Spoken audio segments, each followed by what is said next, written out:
Muito boa noite. Nós estamos dando início a mais um Diálogo AMSUR.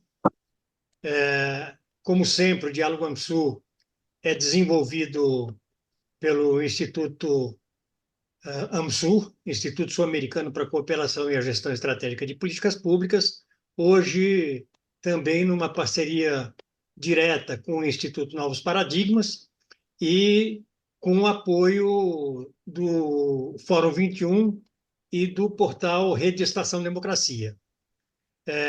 Nós já trabalhamos, esta é a terceira de uma série, nós já trabalhamos dois eventos anteriores, os Diálogos AMSUR das duas segundas-feiras anteriores, buscando abordar o que está acontecendo no Rio Grande do Sul.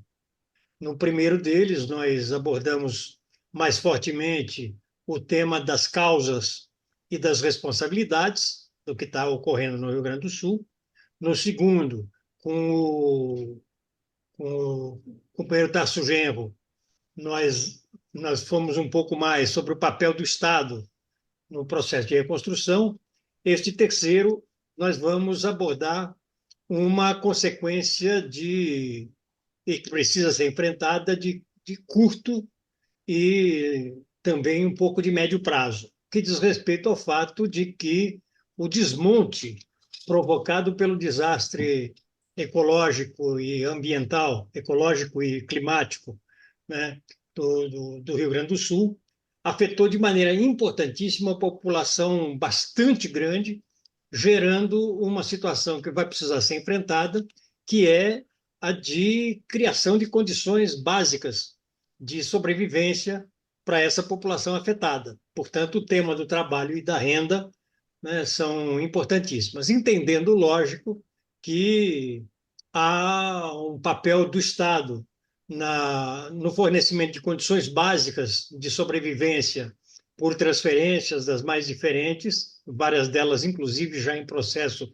de implantação, mas o tema do trabalho e da renda, ou da reconstituição de trabalho e renda, ou mesmo de oferecimento de condições de trabalho e renda para a população atingida, é algo que está se colocando de maneira muito importante. Para trabalhar esse tema, nós contaremos hoje com três participações, né? A primeira delas com o professor João Furtado, que é economista, é professor na Escola Politécnica da USP, foi assessor do Congresso Nacional na CPI sobre causas e consequências do atraso industrial e tecnológico, é fundador e dirigente do Grupo de Estudos em Economia Industrial. Teremos também a participação do Renato Dagnino, que é engenheiro e economista, professor do Departamento de Política Científica e Tecnológica da Unicamp, e tem atuado fortemente no desenvolvimento econômico e social sustentável, com forte foco na economia solidária e no desenvolvimento de tecnologias sociais. E teremos também a participação do Jorge Branco, que é sociólogo, pesquisador do Núcleo de Estudos e Pesquisas de Cultura Política, Estado e Relações Internacionais da Universidade Federal do Rio Grande do Sul, foi secretário municipal de Relações Institucionais da Prefeitura Municipal de Canoas, foi secretário de Estado de Relações Federativas do Governo do Estado do Rio Grande do Sul e também secretário de Governo da Prefeitura de Porto Alegre.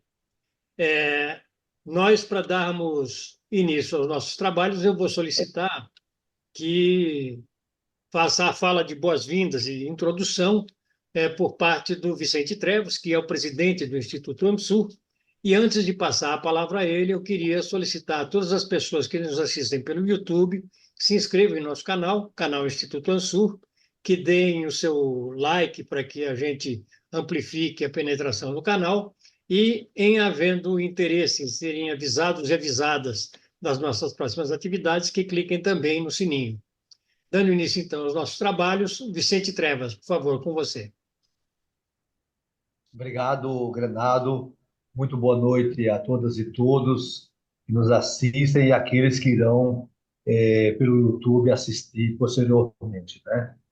Como o Granado observou, né, essa é o terceiro diálogo sobre a tragédia no Rio Grande do Sul, na busca de compreender as causas, a natureza da tragédia e principalmente os desafios do curto prazo e os desafios da grande reconstrução, né? Porque certamente a extensão, a magnitude e amplitude da destruição do território do estado do Rio Grande do Sul põe o grande desafio de um projeto de reconstrução, né?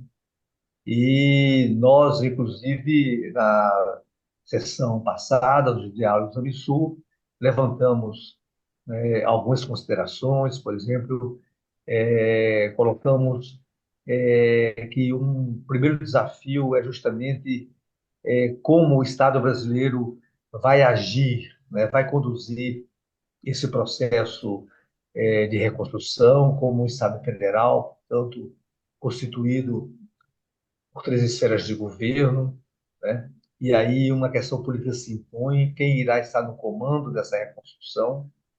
E as nossas reflexões aqui no Instituto nos conduziram a sugerir a necessidade de uma autoridade pública federativa para conduzir esta reconstrução, aliada simultaneamente a um plano no sentido estratégico do plano, ou seja, no sentido de definir metas, definir cronogramas, definir recursos, né? Definir uma programação, né?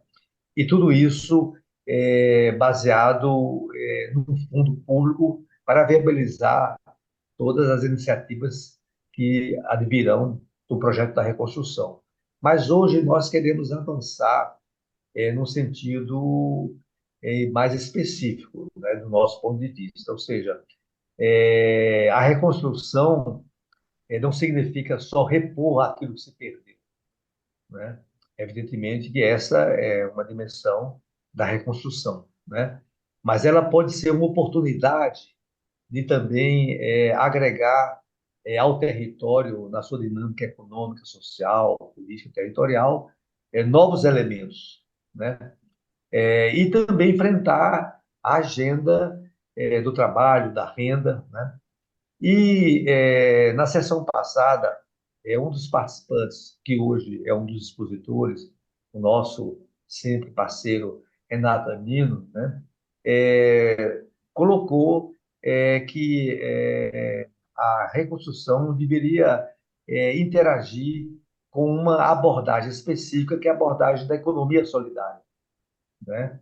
E, portanto, nós queremos, ou seja, que a reconstrução não seja só do tecido econômico baseado na cadeia produtiva industrial, baseado na pecuária, baseado na grande agricultura, mas também que viabilizasse essa dimensão, né? Então, é nesse sentido que nós estamos aqui, né, agradecendo ao João Furtado, ao próprio Renato e ao Jorge, né, que são, eu diria, não só analistas, mas são pensadores dessas questões, né?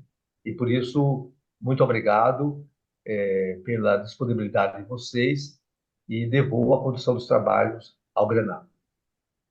Muito obrigado, Vicente. Muito bem-vindos todos os participantes de hoje. Eu vou, então, sem delongas, passar imediatamente para o professor João Furtado. João, por favor, com você. Bom, quero começar agradecendo, Granado, o convite. Eu sei que vocês são pessoas generosas, mas generosas ao ponto de convidarem alguém que costuma ser considerado paulista para refletir sobre essa imensa tragédia do Rio Grande do Sul. Então, de imediato, eu peço desculpa aos amigos gaúchos pela impropriedade. Eu tentei escapar, o Granado é testemunha, eu tentei escapar, mas ele foi persuasivo e eu, na segunda tentativa, eu tive que aceitar. Então, eu quero que os amigos, sobretudo os amigos gaúchos que estão nessa sessão, eles entendam esta minha participação não como uma intrusão, como uma invasão, mas como uma contribuição que pode ou não agregar algum elemento. é também uma oportunidade de dialogar com pessoas que eu conheço há muito tempo, como o Renato, e com pessoas que eu não conheço pessoalmente, mas, enfim, já li coisas, já vi coisas, como o Jorge. Então, feita essa introdução, que não é formal, enfim, uma introdução, vamos dizer, que deve ser levada a sério, eu vou tentar em quantos minutos, Renato?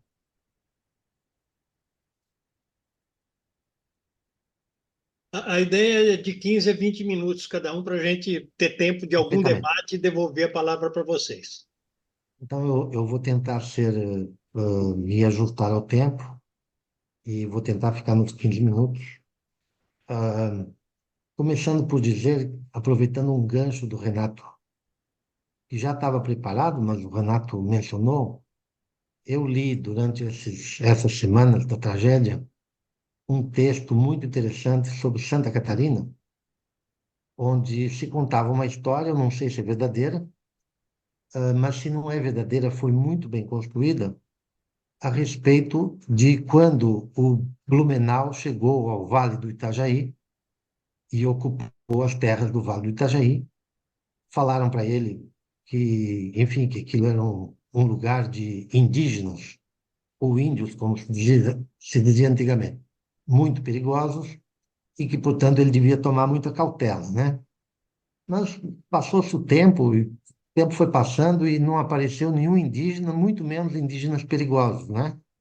Até que o Blumenau resolveu procurar o cacique e falou para o cacique: Olha, eu estou aqui em missão de paz para explicar que nós precisávamos de uma terra, ocupamos essa terra, eu espero que você não se importe, nós sabemos que a terra é sua. E o cacique teria respondido: Não, não, essa terra não é nossa, nós nunca tivemos essa terra. E o Blumenau perguntou para o cacique: Mas então de quem é essa terra? E o cacique respondeu: Essa terra é das águas. Então, todo mundo sabe a quantidade de desastres que o Vale do Itajaí já teve. Não é um ambiente propício para uma ocupação como foi feita.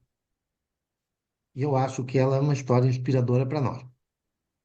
Eu tenho conversado muito com os meus amigos gaúchos, mas muito mesmo. Alguns, inclusive, que pertencem à rede, ou rede, como vocês preferirem, mas eu entendo que há uma dupla mensagem nesse rede, da rede, não é? E uma das perguntas que eu tenho feito é: nós estamos dispostos a devolver às águas uma parte do território que nós, de maneira pouco responsável, para dizer o mínimo, ocupamos? E colocando a pergunta mais objetivamente, dentro da nossa temática, nós seremos capazes de repensar o regime de propriedade, a estrutura da propriedade, os regimes de produção, as formas de ocupação do território, para convivermos de forma menos tumultuada e mais harmoniosa com os recursos naturais. Uma das coisas que eu aprendi com um dos colegas, desses colegas gaúchos, com quem eu tenho dialogado e com quem eu tenho aprendido muitas coisas, é que uma das origens dessa extraordinariamente intensa ocupação do solo, do território, sobretudo nesta região que desta vez foi atingida de forma tão violenta, se deve a um certo, vamos dizer assim, a um elemento histórico que habitualmente é orgulho gaúcho. É o fato de termos feito no Rio Grande do Sul uma reforma agrária que incentivou as grandes propriedades a parcializarem uma parte das suas áreas, promovendo uma ocupação por famílias de imigrantes que, tendo que usar mais intensamente a terra, porque são talhões menores, intensificaram o desflorestamento, não é? Então, a história às vezes é muito irônica com a gente, né? Porque um elemento que na origem pareceria positivo, uma ocupação mais, chamemos assim, mais fragmentada, mais voltada para as pequenas propriedades, etc., uma ocupação feita nestas condições, ela, depois de quase um século, 3/4 do século, meio século, começou a mostrar efeitos muito graves, não apenas de exaustão, mas de efeitos muito negativos, não é? Então, eu parto daqui para retomar a pergunta. Estamos preparados no Rio Grande do Sul e no Brasil para modificar nossos regimes de exploração dos recursos? Porque vamos nos lembrar, o que está acontecendo no Rio Grande do Sul pode ser extremo, mas não é excepcional. Não é excepcional. Eu acabo de ler um livro sobre Minas Gerais, sobre o Rio das Velhas, e o Rio das Velhas tem 2 séculos de depredação, não é? E ele é um afluente muito importante do São Francisco. E se a gente olhar para todos os crimes que o Brasil já cometeu na Amazônia, nós vamos constatar que, de fato, nós somos useiros e vezeiros nesta depredação. Então, o Rio Grande do Sul está na baila hoje, mas as lições do Rio Grande do Sul são lições para o Brasil. Nós vamos fazer um repeteco. E eu gostei muito quando o Vicente usou a palavra reconstrução, mas imediatamente após usar a palavra, ele qualificou a reconstrução. Porque se nós formos usar com muita frequência a palavra reconstrução, sem a qualificação que imediatamente o Vicente fez, ao dizer que não é só repor ativo, mas é a oportunidade de agregar novos elementos. E eu ousaria dizer, Vicente, numa tentativa de diálogo, em vários aspectos, é repensar o modelo de convívio com a natureza e com os recursos naturais. O Rio Grande do Sul é um estado que não é um estado gigante, como o Mato Grosso ou como o Pará, mas é um estado que tem uma geografia muito complexa, com vários biomas diferentes, com várias características diferentes, e alguns anos, há alguns anos nós estávamos convivendo com uma seca que foi um terror, por exemplo, para a soja, e agora estamos convivendo com o oposto, o que também tem sido um terror para a soja, mais até do que para o trigo, aparentemente, né? Apesar que, num programa da semana passada, um consultor gaúcho da área agrícola disse que o arroz que estava colhido, apesar disso, terá sido afetado, porque os silos terão sido atingidos, muitos silos terão sido atingidos, e mesmo que tenham apenas sido apenas parcialmente atingidos, é possível que a umidade contamine todo o estoque depositado nos silos. Bom, mas foi só um parênteses. Então, a pergunta decisiva é: o Rio Grande do Sul vai ser um piloto que nos ensine coisas sobre como fazer, ou vai ser mais uma repetição de coisas que nós já vimos? E aqui, Granado, eu queria dizer assim, que eu acho que nos números que nós temos visto sobre quanto vai custar a reconstrução qualificada, como o Vicente disse, do Rio Grande do Sul, eu acho que está faltando um zero. Pelo menos um zero. Isto aqui, isto aqui é reorganizar cidades, muitas cidades, refazer infraestruturas de outra forma, reposicionar as pessoas dentro das cidades e as cidades no espaço territorial do Rio Grande do Sul. Tudo isso é uma obra de uma extrema complexidade.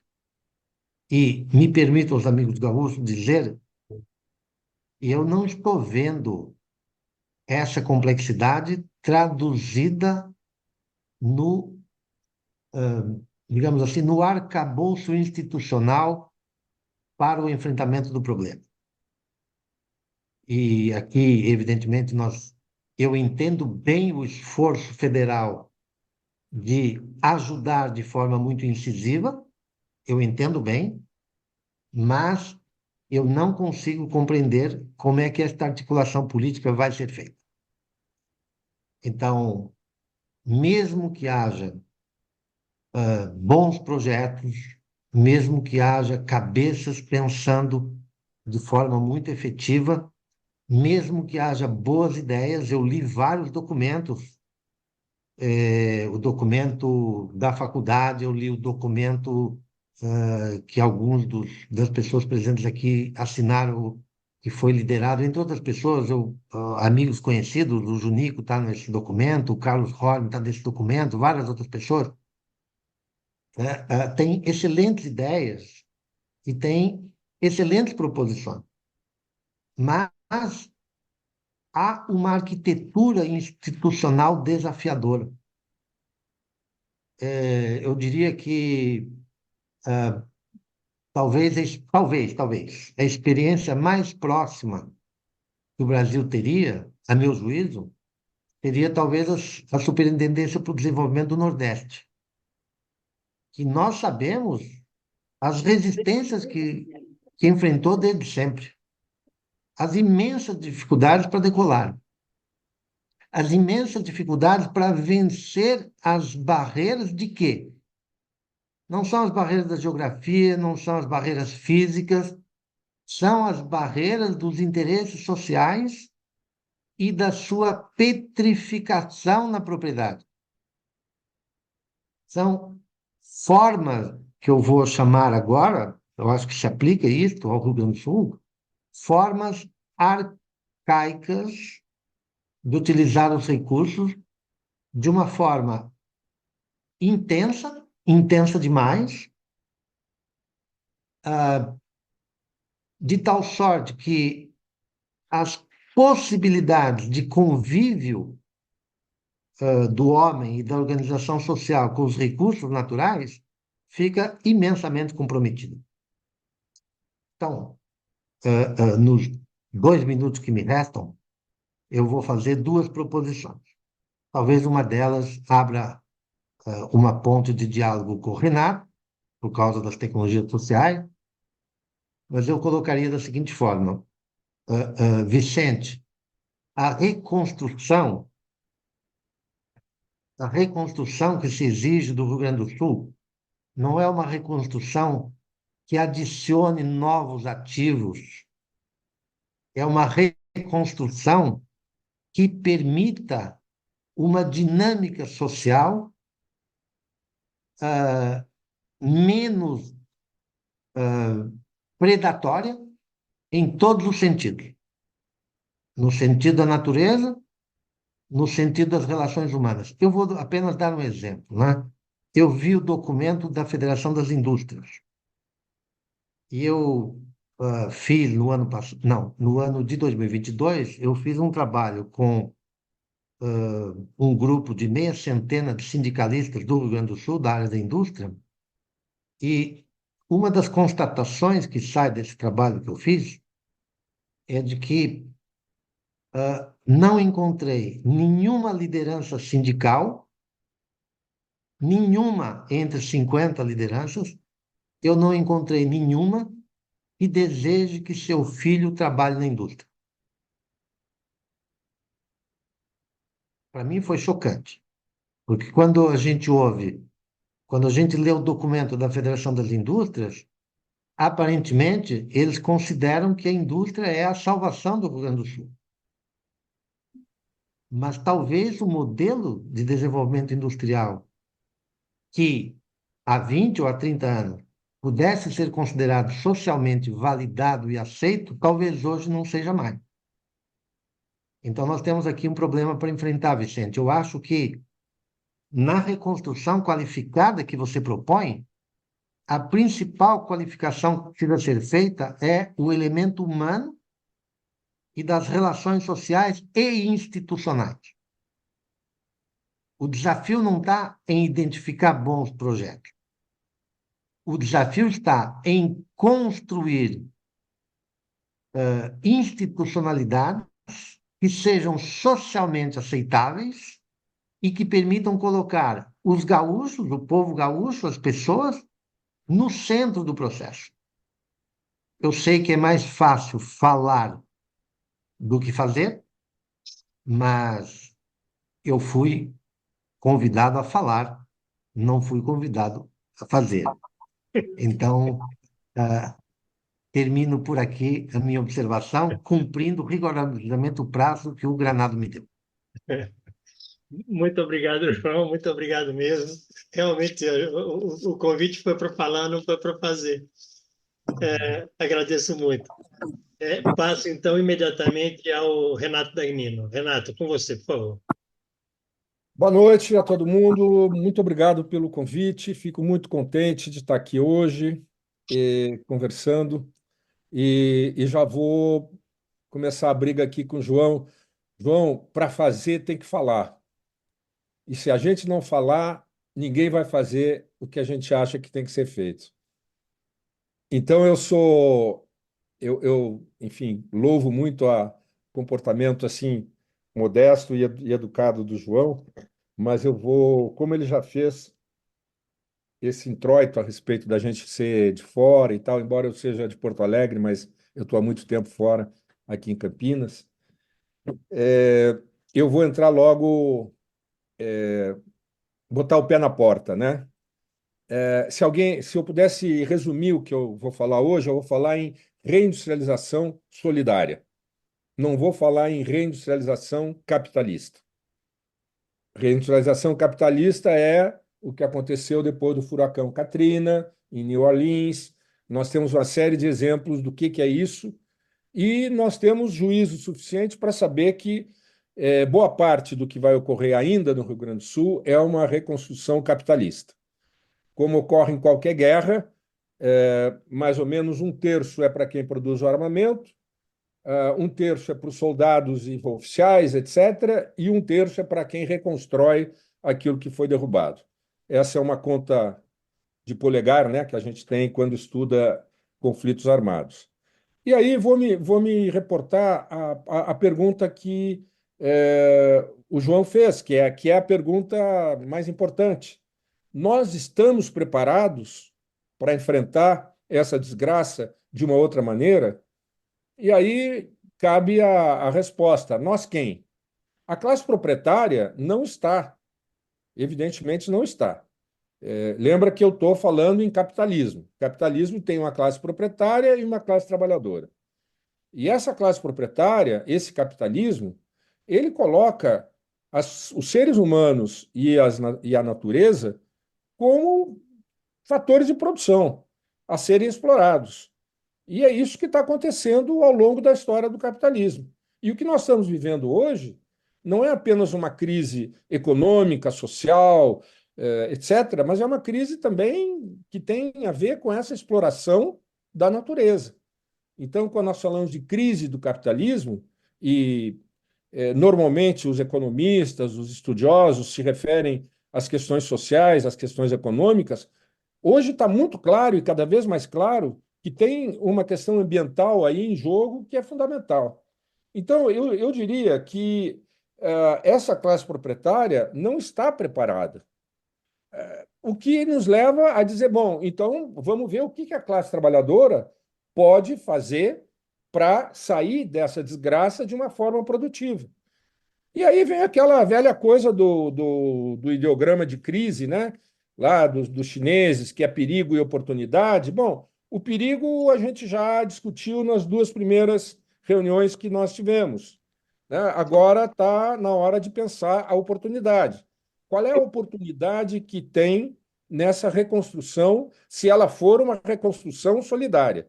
Porque se ela for a reconstrução capitalista, todo mundo já sabe o que vai acontecer. Eu nem vou me aprofundar nisso, porque seria ocioso, né? Eu acho que a gente sabe, a gente conhece, né? Eh, Enfim, a gente sabe o próprio João falou de como foi a estrutura do minifúndio e de como isso levou a um arranjo espacial de exploração do território com problemas. Agora, também, né, João, se fosse o agronegócio há 200 anos atrás, quando chegaram os nossos avós, se fosse o agronegócio, ia ser pior ainda, né? Só uma nota de rodapé para a gente enfim, não aprofundar esse tema, mas eu acho fundamental quando o Granado fala do trabalho e renda, eu entendo trabalho e renda como algo simétrico ao emprego e salário. A empresa, ela emprega e paga salário. A economia solidária produz renda a partir do trabalho. Então, eu entendo essa preocupação com trabalho e renda como algo que nos remete a pensar a economia solidária como um elemento fundamental nessa reconstrução. Então, quando a gente fala em reindustrialização solidária, opondo, não excludentemente, porque ninguém é louco e nem rasga dinheiro, a reindustrialização empresarial, que está se tentando implementar no Brasil, nós estamos dizendo, olha, ou você subsidia a empresa, ou você subsidia a economia solidária. Quando eu me referi, num trabalho que eu escrevi sobre reindustrialização empresarial e solidária, eu me perguntava, bom, tem sentido a gente financiar a mesma classe proprietária e suas empresas que causaram a desindustrialização porque foram atrás de atividades mais lucrativas do que a empresa, como o mercado financeiro, como o agronegócio, como a especulação imobiliária, etc., tem sentido a gente esperar que, financiando a empresa, a gente consiga reindustrializar o país, já que foi a empresa, foi a classe proprietária que desindustrializou?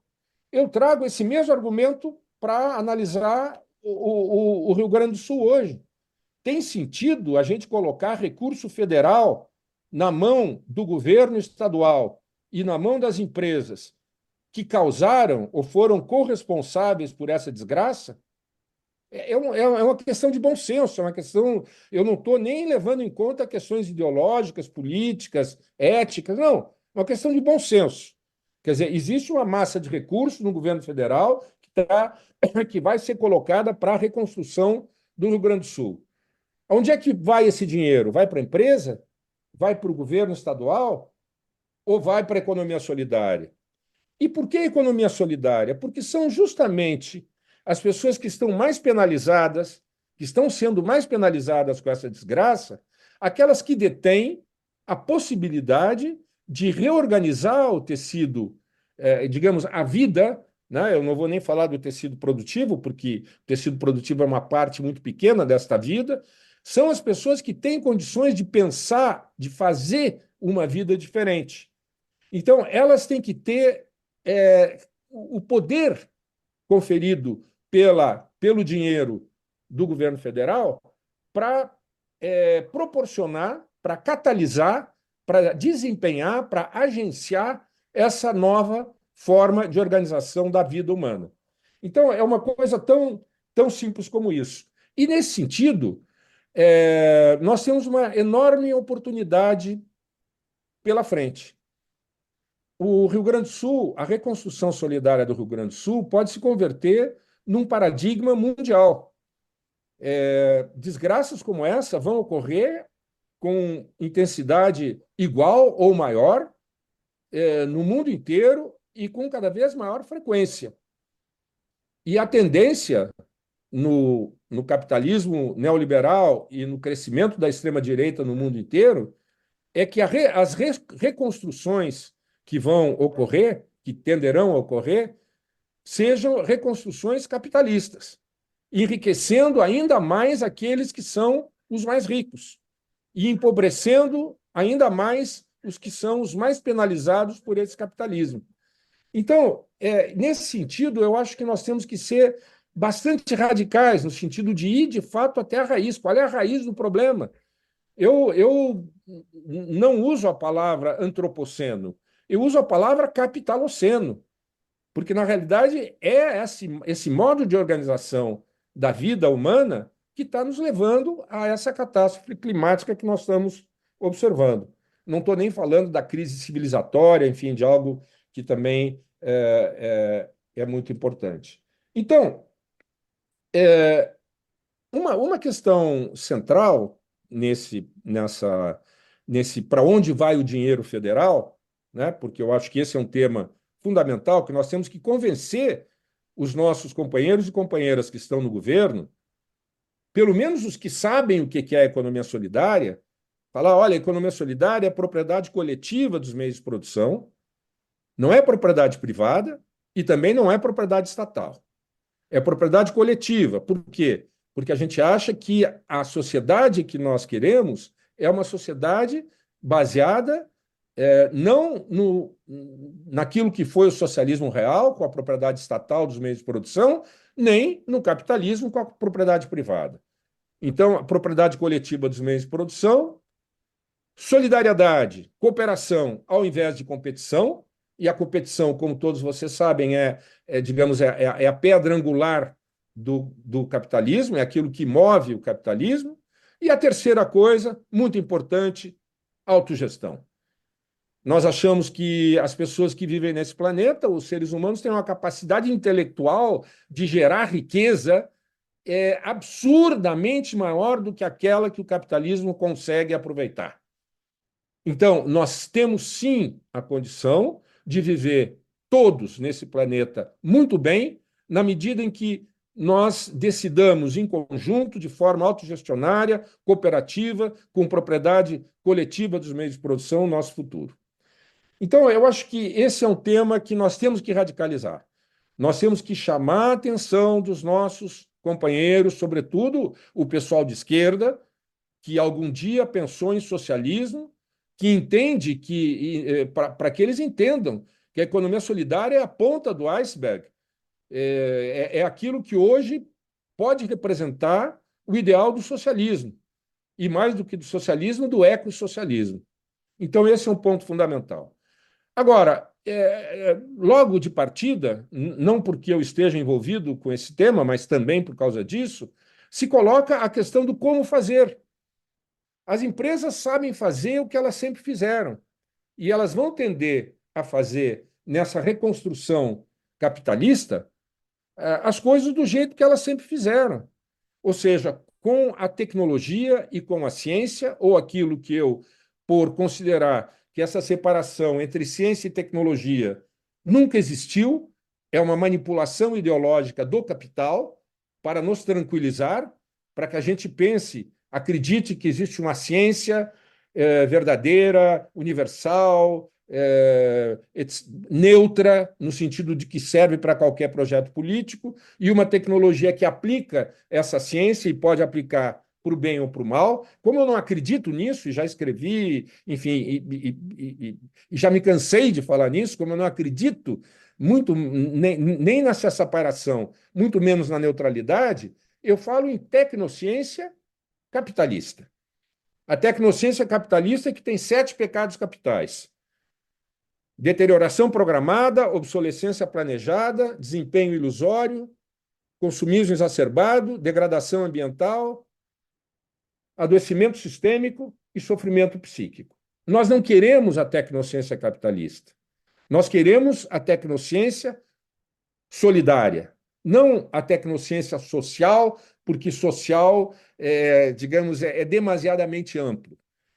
Volto a dizer, a ponta do iceberg da sociedade que nós queremos é a economia solidária, por várias razões. E então tem todo sentido a gente falar em tecnociência solidária. Essa tecnociência solidária, evidentemente, ela não existe. A única coisa que nós sabemos é que ela vai nascer do reprojetamento da tecnociência capitalista. E esse reprojetamento contaminado com outros valores, que não os valores do capital, com os valores, enfim, da solidariedade, com os valores do respeito ambiental, com valores da equidade e assim por diante.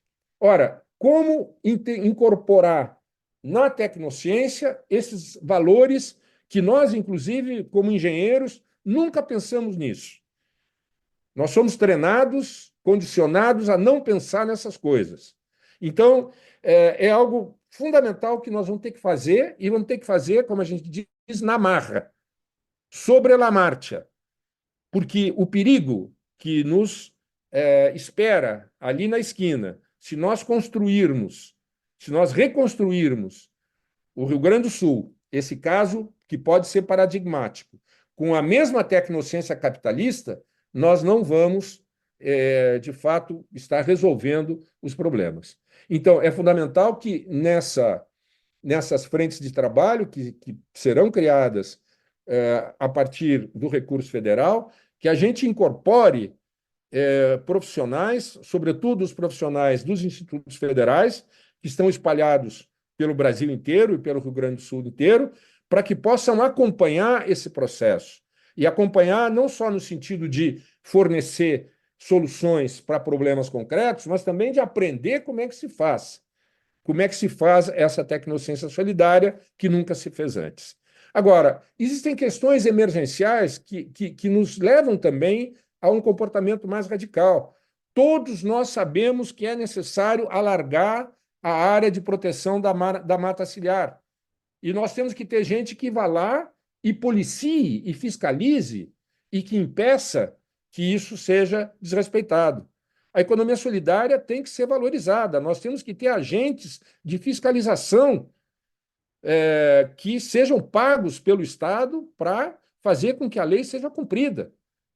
Outra questão também radical, e eu vou falar só das radicais, a questão das empresas recuperadas. Nós sabemos que as empresas recuperadas são um grande motor da transformação da sociedade, disso que nós estamos querendo, né? Dessa transformação do tecido social, desse empoderamento e desse poder popular. As empresas recuperadas, elas, historicamente, são algo fundamental no processo de empoderamento. Vão existir centenas ou milhares de empresas que vão falir. Como existiram nos últimos 5 anos, existiram centenas de milhares de empresas que faliram no nosso país. E, ao que eu tenho notícia, nenhuma foi recuperada pelos seus trabalhadores. Então, por quê? Porque existe um entulho burocrático legal, né, que impede que a propriedade passe para os trabalhadores, existe um entulho burocrático legal que impede que o gestor, né, o agente público, use o poder de compra do Estado, a compra pública, para alavancar a economia solidária. Há uma série de problemas que a gente conhece e está tentando, pelo menos, dilucidar. Mas, de novo, a emergência nos coloca frente a uma necessidade de que o governo federal indenize pelo valor que tem, não pelo valor que tinha, pelo valor que tem as empresas inundadas, para quando a água baixar, os empregados dessas empresas recuperem essas empresas. O custo de recuperar a empresa pelo dono tenderá a não ser atrativo para ele, o que coloca uma brecha de o governo entrar e negociar, dizendo, não, eu te dou tanto. Ah, não, mas eu quero um pouco mais. Não, mas o que você quer um pouco mais é se não houvesse havido a enchente. Como a enchente ocorreu, a tua empresa agora não vale isso que você está pedindo, vale tanto. E colocar essa empresa nas mãos dos trabalhadores. Eu acho que essa é uma forma concreta de impulsionar a economia solidária. É uma medida radical? É. A classe proprietária vai gostar? Não. O governo do Estado, PSDB, coxinha, corrupto, etc., vai gostar? Não vai gostar. Mas aí é uma questão de, digamos, do enfrentamento de projeto, né?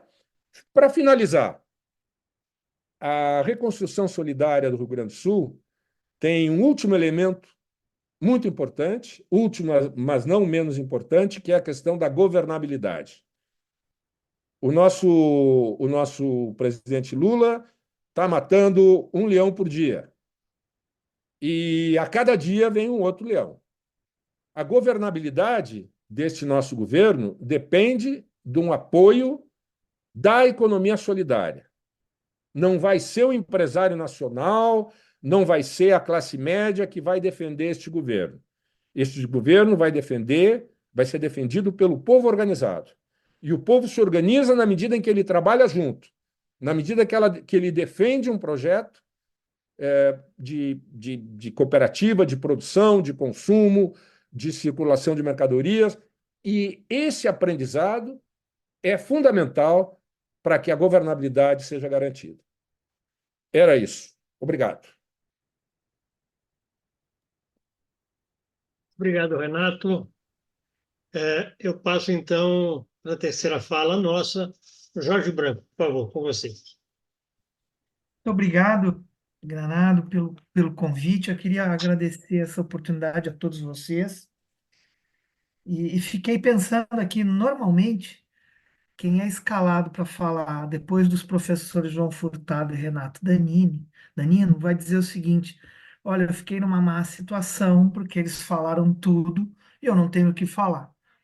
Eu, ao contrário, acho que eu fiquei numa excelente situação, porque a fala de ambos é absolutamente estimulante e que levanta inúmeros pontos para a gente produzir um debate. Então, eu fico muito honrado e muito agradecido por essa oportunidade. Bom, eu não sou uma pessoa da área de economia ou de tecnologia, né? Eu sou uma pessoa da área de ciência política. Então, eu acho que é aí que nós podemos começar a responder algumas perguntas, né? Que se colocam. Primeira delas, eu acho que é uma situação que a gente precisa, vamos dizer assim, contextualizar, né? A crise climática, ou seja, melhor dizendo, não a crise, o fenômeno, o evento climático, obviamente que ele é localizado. Ele se deu sobre quase totalidade do território do Rio Grande do Sul. E é muito engraçado que ele pegou uma faixa muito pequenininha de Santa Catarina, nenhuma área do Uruguai e uma faixa também muito pequenininha da Argentina. Então ele estacionou sobre o estado do Rio Grande do Sul e atingiu 90% do território e 90% da população ou mais. Mas os efeitos econômicos e políticos dessa crise, eles são, no mínimo, nacionais. Eles não são locais. E essa equação é importante no sentido de que também as soluções aqui serão entrecortadas pela correlação de forças nacional, né? Isso obviamente, ele é bem objetivo. Em 2001, aquela crise da seca na grande norte do Brasil produziu um efeito sobre a desaceleração do PIB nacional muito grande, em torno de 1,5%, né? Se calcula, evidentemente, que pode haver objeções a esse cálculo. Eu, esses dias, tive aqui informação, dei uma lida por cima, o Banco Bradesco, seu setor de inteligência, foi o primeiro a produzir uma informação que eu acho muito relevante. Esse setor de inteligência do Bradesco já calcula o impacto de 0,5% negativos no PIB nacional. Isso se dá, obviamente, porque a economia é absolutamente globalizada, nacionalizada, mas se dá também por uma característica da estrutura econômica, que adiante pretendo chegar lá, e impacta o modo de produzir a correlação de forças políticas no Estado. O Rio Grande do Sul, normalmente, e eu percebo muito às vezes num debate, no outro, inclusive na esquerda, às vezes a própria esquerda entra numa espécie de desinformação, né?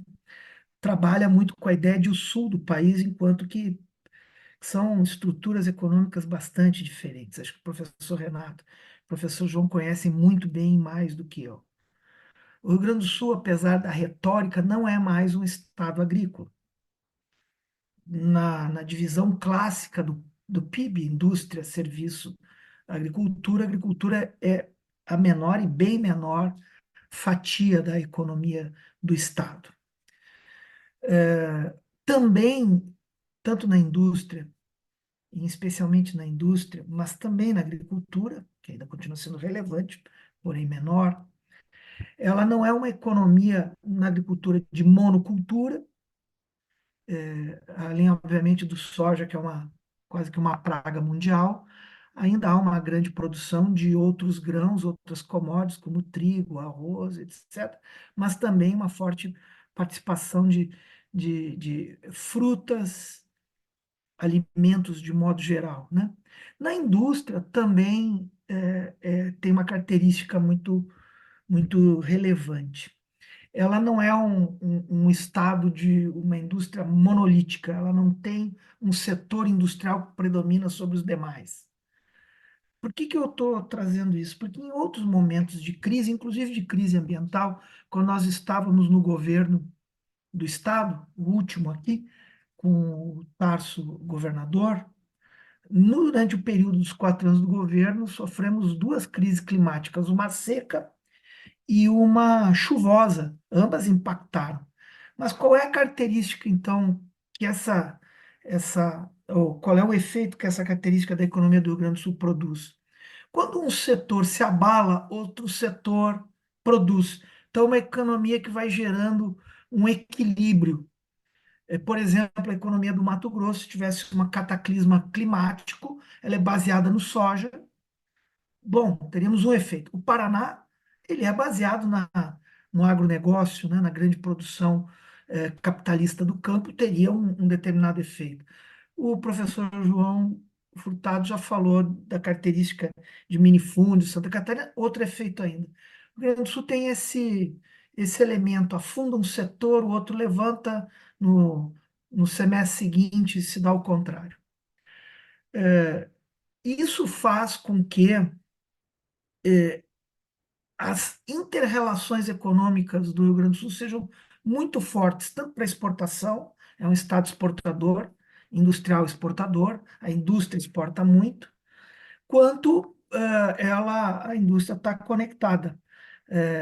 Por exemplo, a indústria de autopeças muito forte, exatamente no eixo, não mais Porto Alegre, como a gente costuma dizer, mas o eixo Canoas, Caxias, e esses dias veio uma matéria, se eu não me engano, no G1, já da Volkswagen, planejando uma férias coletiva, planejando talvez seja exagero, pensando ou cogitando férias coletivas nas suas fábricas por conta do abastecimento de autopeças, abastecimento fragilizado. Então, isso tem efeitos na política. Não há uma solução para a reconstrução do Estado que ela possa ser, vamos dizer assim, meramente presidida pela racionalidade da construção de um novo modelo, mesmo capitalista, mas um novo modelo. O professor Renato Danino falou, a ideia uma certa supremacia da estratégia de apoio à, à economia solidária. Hoje, o vice-presidente Geraldo Alckmin, ministro da Indústria e Comércio, não sei se ainda se chama assim o ministério, ele esteve aqui em Porto Alegre, Canoas, Caxias, e anunciou para as grandes indústrias uma abertura de crédito no valor de 15 bilhões de reais. Fatalmente, com certeza, não é para mudar a matriz econômica, nem o sentido, né? Então, com certeza, são setores empresariais melhor articulados, que mais rapidamente tendem a acessar os recursos estatais. É assim na história, não há novidade nisso, mas isso vai se reproduzir aqui no Rio Grande do Sul. Então, o grande enigma é que a pauta de um modelo diferente de economia, que, vamos dizer assim, aprenda, aprenda com a crise, que é uma crise ambiental, mas ela é uma crise econômica, ou ela produz uma crise econômica, ela é, desse ponto de vista, dependente, essa capacidade de produzir isso é dependente dessa correlação de forças. E isso se reproduz no embate aqui no Estado. Esses dias, vocês todos devem ter visto, teve muita repercussão. Foi numa entrevista ao Roda Viva, da TV Cultura de São Paulo, se eu não me engano. O Eduardo Leite, o governador, disse que eles foram pegos, eles, o governo do Estado, foram pegos de eh, com as calças na mão, como a gente diz aqui, ou, né, não, sem as botas, porque tinham outra pauta, a pauta fiscal do Estado, etc, etc. Eu não acho que ele tenha se enganado ao falar isto. Eu acho que ele está produzindo um texto de caráter político ao dizer isso.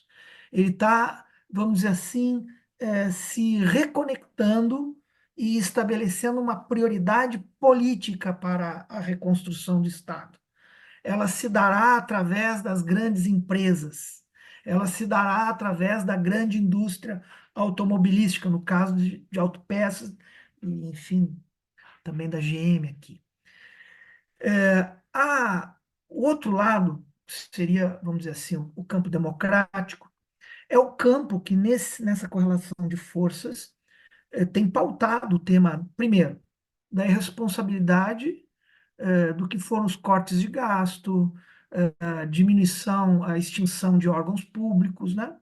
Esta ideia que comumente se chama de Estado mínimo, mas na verdade não é Estado mínimo, né? É a consagração, vamos dizer assim, do caráter classista do Estado. Ele continua existindo, na verdade, ele continua existindo maior, progressivamente maior. Não é o fato da extinção de um órgão de gestão dos esgotos pluviais, como houve aqui em Porto Alegre, ou de N fundações, como houve no governo do Estado, já no governo anterior do PMDB, do Ivo Sartori. Não é isso que diminui o Estado. Na verdade, o Estado continua cada vez mais ativo na economia, mas o faz através da cessão de direitos sobre sua renda, né? Ele cede direitos sobre o dinheiro público.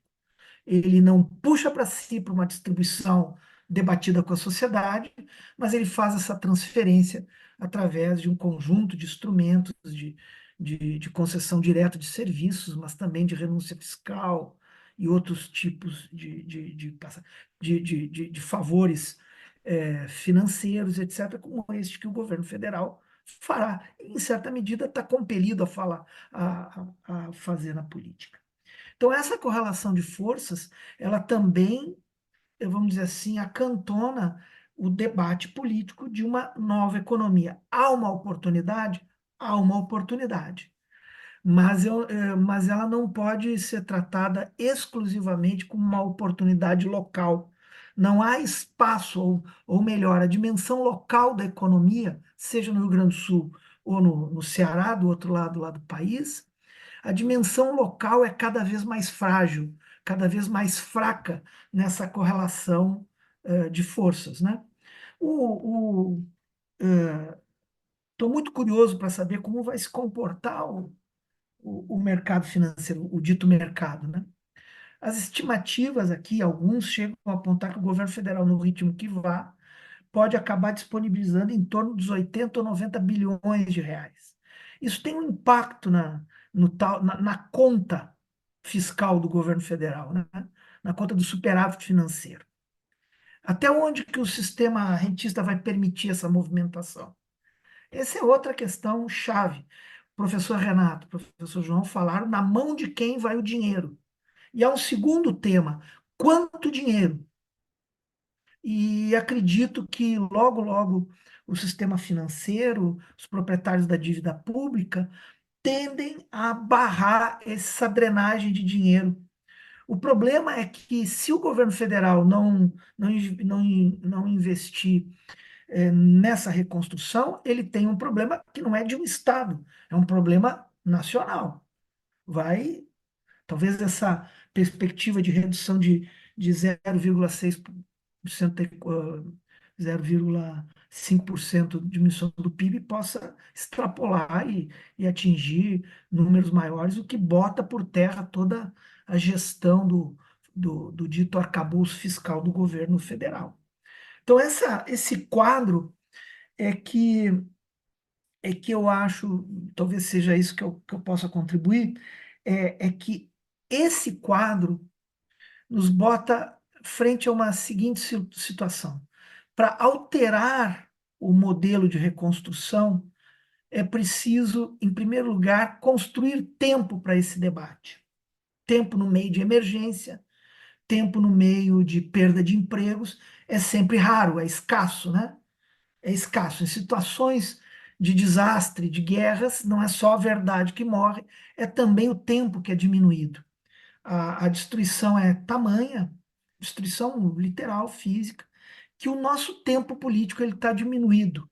Portanto, grande parte dos recursos terão que ser usados na reconstrução no seu sentido mais, mais imediato mesmo.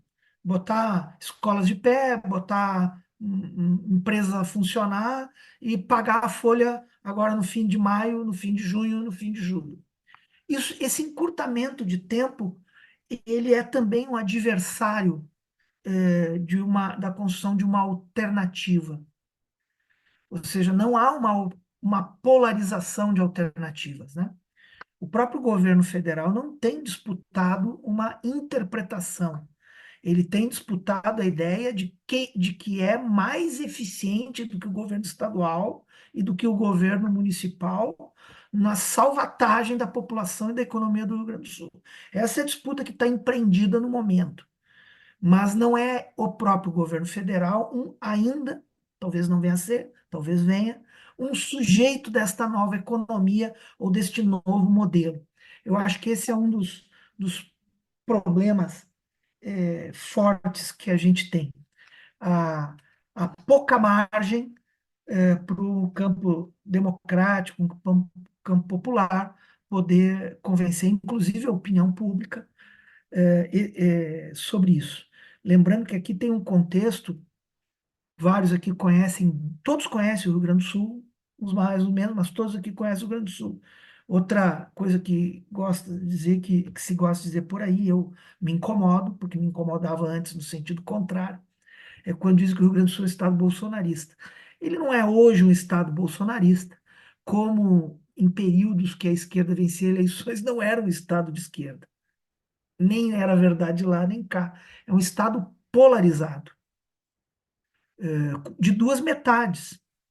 O Bolsonaro ganhou, grosso modo, de 55 por 45 nos vales. Venceu em Porto Alegre, com exceção de Caxias do Sul, venceu em todas as grandes cidades do estado, principalmente na metade sul. Ou seja, venceu onde a economia ela é uma economia ainda de uma classe trabalhadora com carteira assinada, relações capitalistas mais claras. E perdeu onde há uma presença maior da pequena propriedade, inclusive rural, né, da pequena agricultura, acabou vencendo o Bolsonaro. Há um recorte também do voto que acompanha. Então, essa polarização, esta dificuldade de se estabelecer uma, uma supremacia política, uma hegemonia política em favor da esquerda, também dificulta uma equação desse tipo. A pergunta é: pode a esquerda, por exemplo, nas eleições imediatas agora de Porto Alegre, de todos os municípios, vamos falar da capital, caso ela apresente um programa absolutamente alternativo, o que seria conceitualmente correto, ela vai conseguir capturar a maioria da opinião pública? É uma coisa difícil da gente saber. É difícil da gente saber. Possivelmente não, eu até diria, né? Porque para vencer as eleições em Porto Alegre, assim como Lula fez agora em 22, é preciso capturar esse centro. Porto Alegre, em especial, tem sua característica evidente. Como Caxias é uma cidade onde o peso da indústria é muito forte, porém há uma cultura de empreendedores, de pequenos proprietários, de imigrantes que pelo seu próprio suor, né? Há uma cultura individualista muito forte. Porto Alegre tem uma outra característica e uma outra estrutura econômica. É uma cidade de serviço, com uma grande fração de trabalhadores médios muito forte. E é esses que vão ter que ser convencidos de que essa política de diminuição do aparelho público, que o bolsonarismo, o negacionismo, eles ampliaram a crise, né? Ela poderia ser menor, ela não deixaria de existir, mas os efeitos seriam menores se o governo fosse de outra extração. Bom, Granado, espero ter, depois da aula do professor João, professor Renato, espero ter contribuído com algumas curiosidades aqui. Muito obrigado, Jorge. Acho que foram 3 aulas, não foram 2. Enquanto as pessoas se inscrevem, eu já queria puxar um tema a partir das 3 falas, que é sobre o processo de curto prazo necessário para o enfrentamento do tema da perda importante de empregos, de trabalho, de fontes de renda que ocorreu com o processo.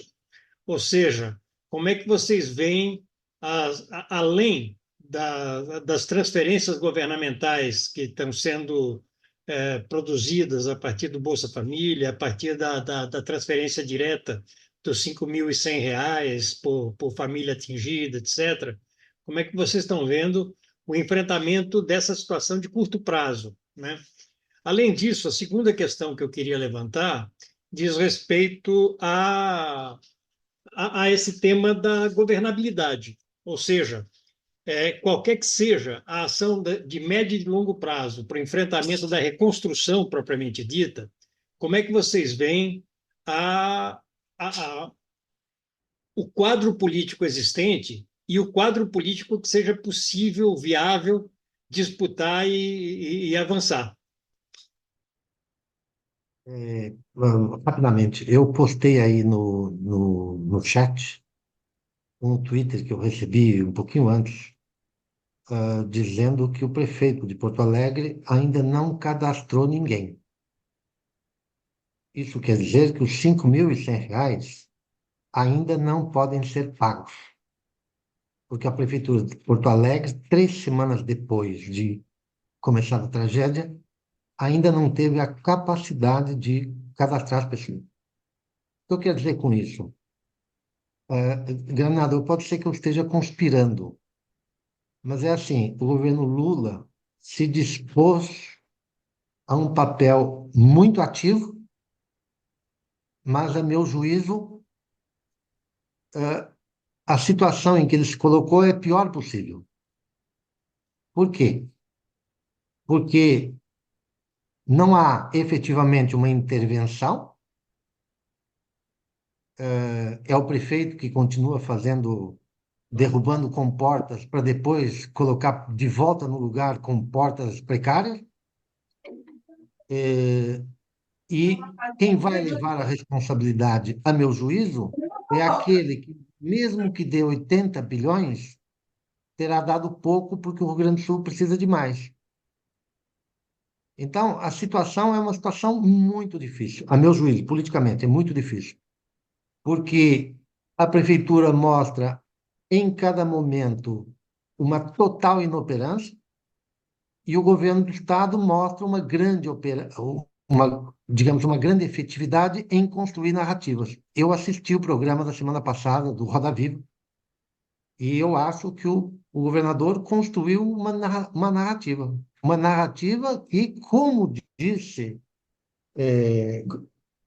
o colega, o Jorge, ele é uma narrativa que está seduzindo a Faria Lima e que está construindo o terreno asfaltado da candidatura Eduardo Leite. Então, vamos dizer, apesar dos jornalistas terem cobrado fortemente nos 3 primeiros blocos, eles deram uma colher de chá enorme nos 2 últimos E a última pergunta foi tão fofa, tão fofa, tão fofa, que eu tenho vontade de ser o cachorrinho de pelúcia que a jornalista colocou no colo do governador. Então, concordando, Jorge, com a tua interpretação, eu acho que nós estamos numa situação dificílima, porque o teto digamos, o piso de investimentos, que é de 82 bilhões, pode ser consumido inteiramente no Rio Grande do Sul. Nós não estamos só falando de equilíbrio fiscal, nós estamos falando de guerra federativa. Porque se digamos, se as regras fiscais forem para valer, o Rio Grande do Sul só pode ser ajudado com redução dos investimentos em outro estado. Como é que vai fazer? Nós aprovamos, o governo Lula aprovou em 2002, perdão, em 2022, ele aprovou um regime, uma PEC de transição que lhe permitiu, que a imprensa chamou PEC da gastança, não vamos esquecer disso, e graças a essa PEC, que tinha sido, de alguma forma, orçamentada pelo Bolsonaro, o governo passou o ano de 2023 relativamente bem. E como faz agora em 2024, 2025? Não tem uma PEC dessas. E o Congresso não dará uma PEC dessas. Resultado, a salvação do Rio Grande do Sul pode, pode passar por um acirramento das tensões federativas. Obrigado, João. Está escrito o Cláudio. Cláudio Graziano, com você, por favor. Boa noite a todos. Primeiro eu tenho uma participação, vamos dizer assim, muito muito pessoal, né, nessa crise aí, por conta dos 12 anos que eu morei no Rio Grande do Sul, né, tendo retornado há 5 anos para cá. Mas eu queria saber principalmente o Jorge, né, como é que enxerga essa questão das notícias, do que se chama de fake news, né? Que atrapalha fortemente, inclusive nos próprios caminhos da reconstrução, qualquer que seja ela, né? Mesmo que a gente vá para uma coisa mais radical, como disse o Renato, da reconstrução solidária, né? Mas isso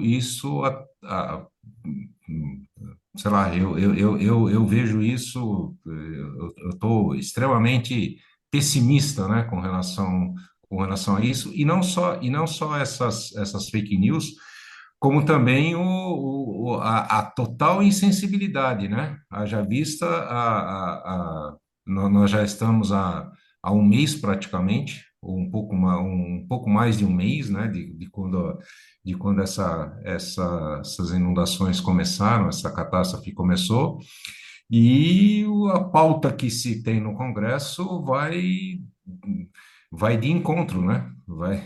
É totalmente oposta à real necessidade do que nós temos, né? Hoje, por exemplo, sendo discutido aí a PEC da privatização das praias, né? Então eu estou extremamente pessimista e queria saber como vocês enxergam todas essas coisas. Tanto que as fake news colocam a avaliação do governo Lula no mesmo nível da avaliação do governo estadual. Aliás, estadual acho que está um pouco pior, né? E para e passo com a avaliação do Sebastião Melo, né? E também, principalmente para o Jorge aí, como é que o desmonte de toda a parte de planejamento, né, iniciada lá no governo Sartori do estado do Rio Grande do Sul, como é que ele enxerga que se retoma sem ter planejamento, né, como a extinção da FEE, por exemplo, e outras coisas que aconteceram. É isso. Obrigado, Cláudio. Está escrito agora o Vicente Trevas. Obrigado, Bernardo. Inicialmente aí, muito grato aos nossos expositores, né? Como o Bernardo falou, cada um trouxe contribuições muito importantes aí, né? E, portanto, eu acho que a gente está, na dinâmica dos nossos diálogos Unisul, tentando criar uma massa crítica mínima para tentar desaguar num horizonte de intervenção prática, né? E, nesse sentido, veja, nós estamos diante de um processo em curso, né? Quer dizer, a destruição do Rio Grande do Sul continua em curso, né? E, portanto, né, as consequências ainda terão de ser avaliadas, mensuradas, né? E, inclusive, quantificadas, né? Mas, de toda maneira, esse acontecimento ele necessariamente vai ter desdobramento, né? E a fala de vocês já nos ajudam a perceber alguns deles e discussões mais à frente poderão explicitar o conjunto, vamos supor, da equação dos desdobramentos, né? Veja, os efeitos políticos, né? Então, está em jogo, no primeiro momento, o próprio Estado brasileiro, né? E, portanto, está na cena política atuando, né?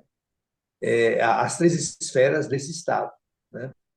Então, é importante que depois pudéssemos, não agora, não teremos tempo, mas compreender melhor, né? E reconstruir melhor a conduta desses três atores, né? A conduta do governo federal, a conduta do governador, e aqui já temos pistas, por exemplo, o Jorge fala que ele é um grande construtor de narrativas, né? Que é importante, porque também vai ser uma disputa de narrativas. Essa disputa vai fazer o seguinte: quem é o responsável, quem deveria ter feito, né? E assim, na verdade, é uma disputa para de qualificar ou desqualificar os atores presentes aí da cena federativa, né? Nós teremos também desdobramentos na economia, né? Mas também nós teremos um desdobramento, vamos supor, na dinâmica societária, né? Quer dizer, é uma sociedade que foi traumatizada, né? E isso vai ter consequências no seu comportamento como sociedade, né? Então, todas as previsões mais rotineiras, né, tendenciais, elas estão sob júdice. Por exemplo, os desdobramentos da tragédia gaúcha nas eleições municipais. Eu posso ter hipóteses, mas a partir de 1º de janeiro, de novembro, eu vou conferir isso. Assim como a destruição está em curso, também os desdobramentos por isso estão em curso, né? Até quando a busca de narrativa é suficiente para tirar o foco das responsabilidades. E no caso dos prefeitos, aí há também uma diversidade de prefeitos. Vai ter uma tipologia dos prefeitos em relação à tragédia gaúcha. Nós somos mais, só explicitamos Porto Alegre, mas veja o que aconteceu em São Leopoldo, e o que aconteceu em Canoas, né? E assim vai, em Caxias do Sul, no Rio Grande, e assim por diante, né? Então, nós estamos. E também o desdobramento na convivência, né? A Rede Globo também produzindo informações e também narrativas, está valorizando o que seria a retomada da solidariedade, né? É que aí um valor que o Renato aí colocou na nossa conversa, né? Eu estou dizendo isso porque, veja, primeiro, que esse debate sobre a reconstrução, né, é um debate que não está finalizado, né? É um debate em andamento. Segundo, esse debate ele precisa ampliar os atores do debate, né? Porque hoje na expressão mais popular do senso comum, o que o governo vai fazer, né? Não é nem o Estado, entendeu? O que o governo geralmente aí quando a situação tiver, você entende, muito difícil, esse governo chama-se governo federal, porque a minha experiência na presidência da República quando há crises nas unidades da federação, a crise federativa, a tendência, a busca dos atores é federalizar o problema, ou melhor dizendo, federalizar a responsabilidade, né? Então, o governo federal vai ter que ter muita consciência que, na busca de ter protagonismo, ele tem também de se precaver, porque senão ele vai ficar na berlinda. Mas, de toda maneira, veja, concluindo, eu quero dizer o seguinte: hoje à noite, o que é que eu saio dessa reflexão nossa? Com importantes enunciados, né? Eu acho que o professor Renato aqui nos trouxe importantes enunciados, né? O professor Jorge explicitou melhor a contextualização e o professor João Furtado o Jorge Branco, assim, eu acho que ele trouxe aí uma luz importante sobre os movimentos dos atores, entende? O movimento dos atores, né? E os movimentos dos atores em relação à agenda da reconstrução. Quando ele coloca qual vai ser a margem efetiva de deslocar recursos públicos para o Rio Grande do Sul, ele chamou a atenção de que o limite desse movimento não vai ser dado pelo governo, mas pela pressão do capital financeiro e do rentismo, que são muito poderosos, né, no Congresso Nacional, muito poderosos na mídia e assim por diante, né? Então, concluindo, aí eu faço duas indagações. Primeiro, aos gaúchos territoriais, né? Porque o Renato é gaúcho, mas não é territorial, né? Se e talvez eu acho que não tenha condição, mas enfim, haveria um momento de viabilizar uma grande conferência gaúcha sobre a reconstrução. A minha observação é que essa é uma agenda pós-outubro, né? Porque até outubro tudo isso está politizado no sentido das eleições municipais. Mas eu tenho convicção que os novos dirigentes municipais, né, e o pós-eleitoral pode aproveitar, você entende, uma conjuntura e possa viabilizar uma conferência estadual. Segunda consideração, e aí o mestre Renato pode nos ajudar, né? Nós temos de fazer uma grande discussão com os pensadores do Brasil, os pensadores da economia, os pensadores da economia solidária, quer dizer, fazer um debate para acumular massa crítica, entende? E aí, qual vai ser o papel, entende, das universidades, né? Claro, aqui e ali tem iniciativas, mas não tem ainda um grande debate articulado. A mesma coisa o movimento sindical. Os partidos políticos, aí eles estão nesse duplo movimento de solidariedade, de presença e depois disputa municipal. E aí é uma conversa que a gente vai ter de ter com eles, né? E principalmente depois dos resultados eleitorais, né? Portanto, eu acho, se nós não fizermos esse debate, a gente pode ficar restrito, você entende? Ou ter um posicionamento, uma posição, né? Não enfrentar, né, as premissas de sua efetividade, né? E deixar de construir uma agenda que é o seguinte: haverá uma coalizão progressista, tanto no Rio Grande do Sul como no Brasil, para disputar a reconstrução do Rio Grande do Sul, né? Mais ainda, a tendência é a tendência de uma reconstrução pela lógica da acumulação capitalista. Essa é a tendência dominante. A minha questão é saber se, face a essa tendência dominante, haverá espaço para ensaiar em alguns territórios que tenham premissas políticas e sociais, né, os ensaios de economia solidária, isso é importante, né? Em Canoas tem essa possibilidade, porque também é o seguinte, se nós não articularmos a agenda com atores, a gente não transforma, né?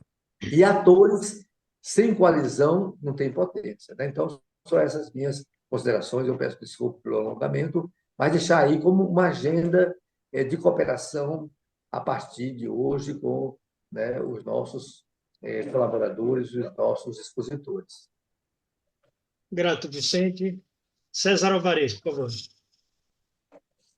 Eu estou na dúvida ainda tendo me inscrito, o que exatamente eu vou falar. Porque eu estou com um recorte de posicionamentos, contente com as 3 aulas, mas percebendo que, Vicente, eu não estou vendo os atores. Então, Eles existem, mas eles estão num momento de profunda angústia e desespero, não existe enquanto tal no cenário. São atores que não estão no cenário e não sei se colocarão no cenário no curto prazo. Quando eu vejo, quando o professor João nos conta que de 50 sindicalistas, a nata, ninguém quer ter um filho na indústria.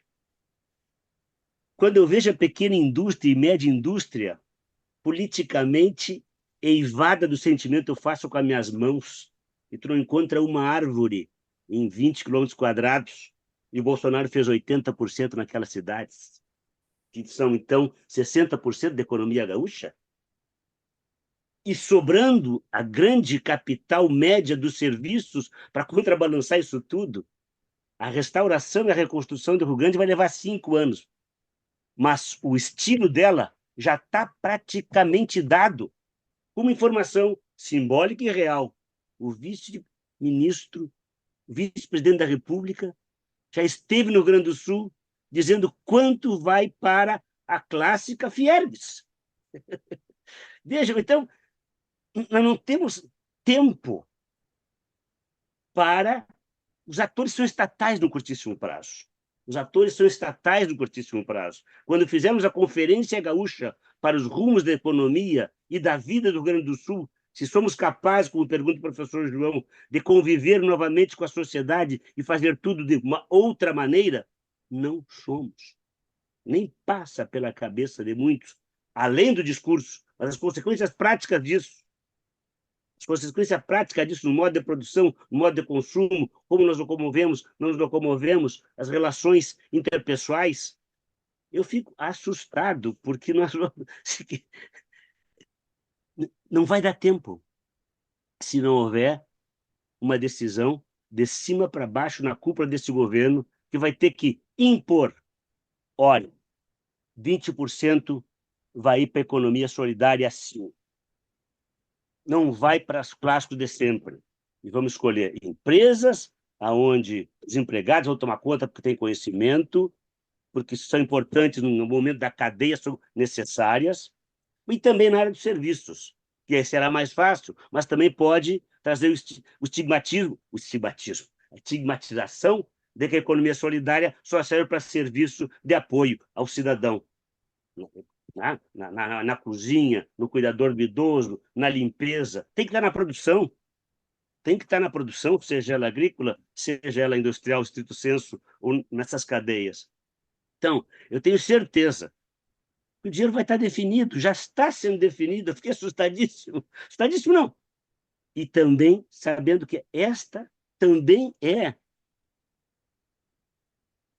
quando o Tarso diz, ou melhor, quando o Jorge diz, depois eu pego o que o Tarso disse na reunião nossa, que eu quero trabalhar um pouquinho em cima. Trabalhar não, só fazer um rápido comentário, né? Que não percebe até agora o governo federal fazendo uma disputa mais além de veja como precisa Estado e como nós somos provavelmente mais competentes porque somos mais sensíveis e tudo mais, quer dizer, é muito pouco esse patamar para responsabilidades que é um bivário, é um entroncamento total, é um entroncamento total, e ele não vai acontecer ou A ou B, ele vai acontecer um grande A, não vou ter que cavar um espaço para um pequeno B demonstrativo no curto prazo, de forma quase impositiva por ação estatal. Quando o Tarso, então, na reunião passada, e vários de vocês estiveram aqui, falou que talvez nós pudéssemos ter que organizar um pensar da reconstrução, um pensar desse próximo processo, e aqui, reconstrução, né, no sentido amplo, né, e qualificado e diverso, que o Vicente pontuou desde o início, né?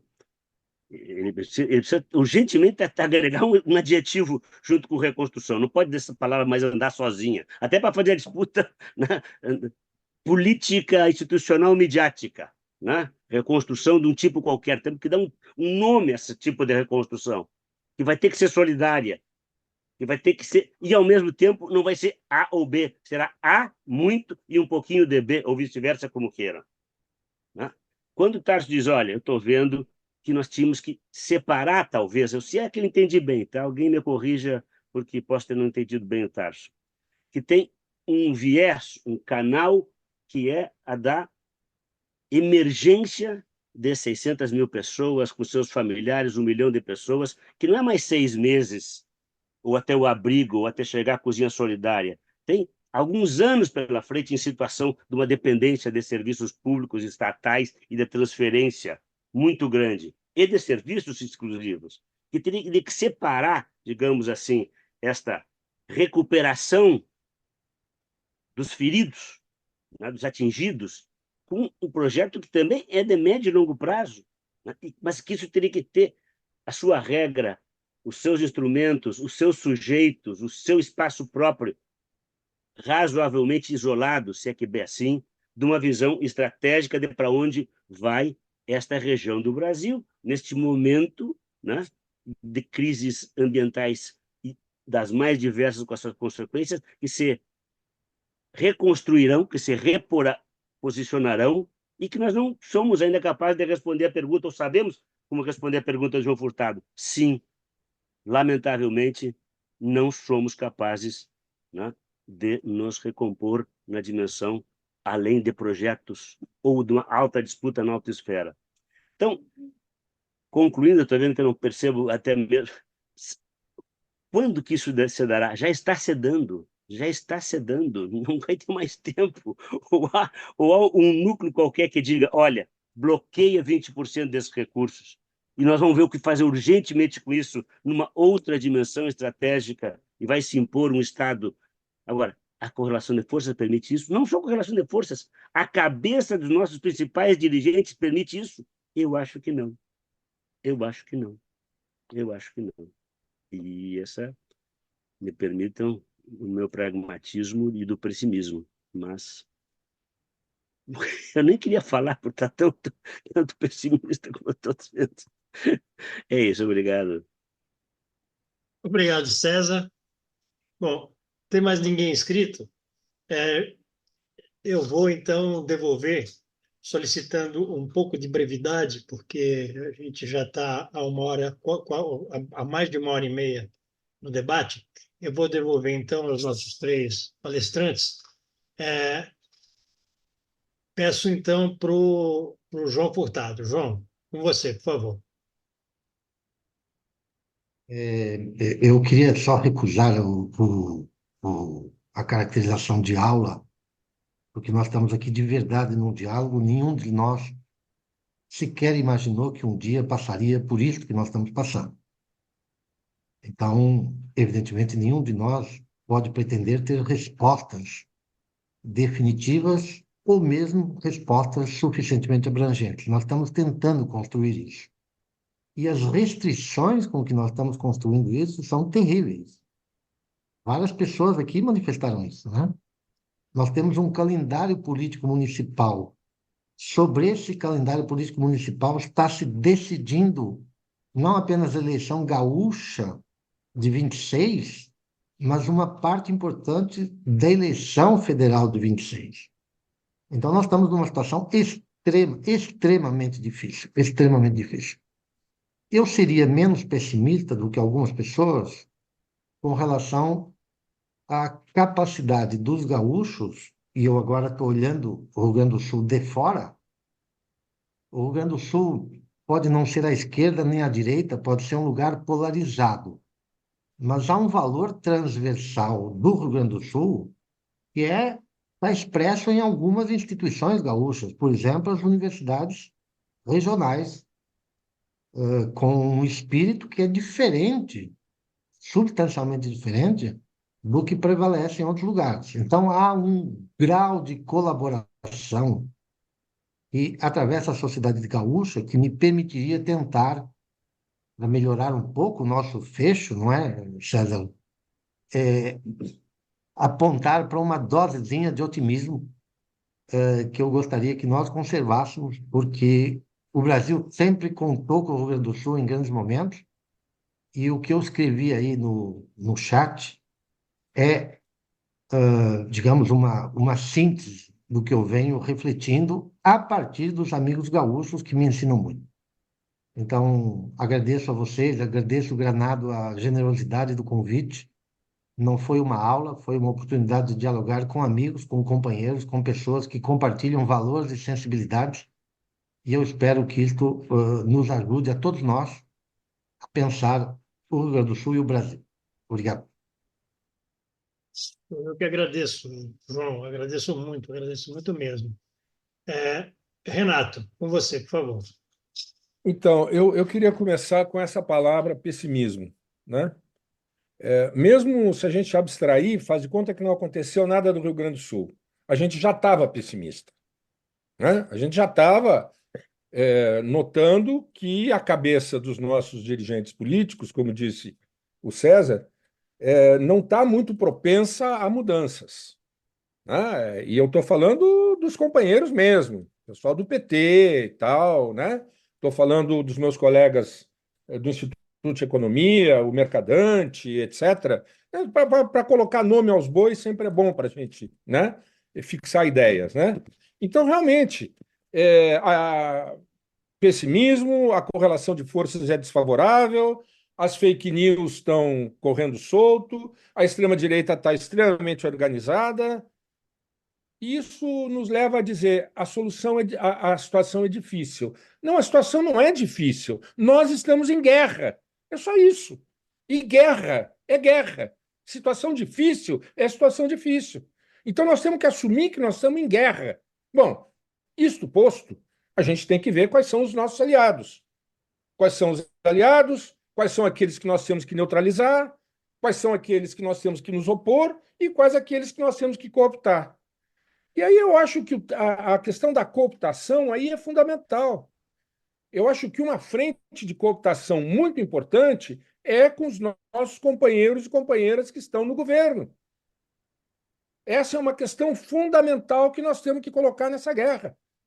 Nós temos que chamar esses caras para o nosso lado. E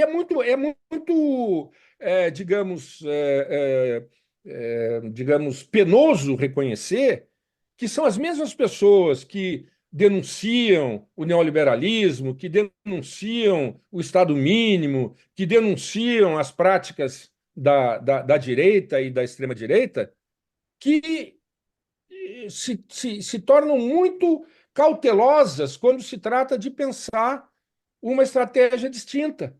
Não, não, não, a correlação de força, não, não, ai, não, não. Quer dizer, isso não pode, isso não se admite mais. Nós estamos em guerra. E na guerra ou a gente avança ou os caras passam por cima. Então nós vamos deixar os caras passar por cima, mais uma vez, quando tem gente morrendo, quando tem gente passando dificuldade. Isso não é plausível, não é. Agora, eu não estou nem falando das questões que eu já falei anteriormente, que são muito menos ideologizadas, né? Que são questões quase que matemáticas, né? Que mostram que nós temos que mudar de rumo. Não é só a questão ambiental, não é só a questão social, não é só a questão econômica, né? Eu acho que tem aí uma coisa muito séria, né? Bom, tá, o cara lá não sequer cadastrou as pessoas para ganhar os 5.000 reais. Gente, a gente tem banco comunitário e a gente tem MST. A gente tem gente organizada e muito bem organizada e muito capacitada no nosso exército. O MST, o MTST, as cooperativas existentes, os movimentos de economia solidária são os nossos exércitos, são os nossos combatentes nessa guerra. Desculpe eu falar de uma forma tão incisiva, né? Mas eu acho que a gente tem que começar a pensar dessa maneira. Quer dizer, se o cara não está tomando as decisões, a gente pode tomar. Agora, precisa um apoio dos nossos dirigentes de esquerda que estão no governo e que têm algum poder. Quer dizer, esse enfrentamento, quanto antes ele ocorrer, melhor para nós. Melhor para nós, eu tenho certeza disso. Contemporizar nesse momento fortalece o nosso adversário. Quer dizer, eu acho que está crescendo na população, na sociedade de uma forma geral, a consciência de que houve conivência do atual governo do Rio Grande do Sul, de que boa parte dessa desgraça se deve ao que a classe proprietária e as suas empresas e o seu governo estão operando. Ora, nós temos que transformar essa consciência num apoio para avançar. Eu acho que esse é um elemento fundamental em termos de comunicação desse governo. Eu acho que, para combater as fake news, não adianta derrubar fake news. Nós temos que colocar um outro tema em pauta. E o tema em pauta é essa denúncia tem que se transformar numa proposta coerente com a denúncia da classe proprietária, do seu governo e das suas empresas. Agora, eu tenho alguma dúvida, Jorge, a respeito da questão local, né? Você falou que a dimensão local é mais fraca. Não sei, não sei. Eu acho que nós temos que justamente visualizar no nosso mapa estratégico dessa guerra onde é que nós podemos avançar, em quais locais existe uma maturidade suficiente para a gente mobilizar os atores. E, César, realmente é difícil perceber os atores, César, mas os atores estão ali. Eles só precisam ser mobilizados. Eu acho que essa é uma questão importante que a gente teria que levar em conta.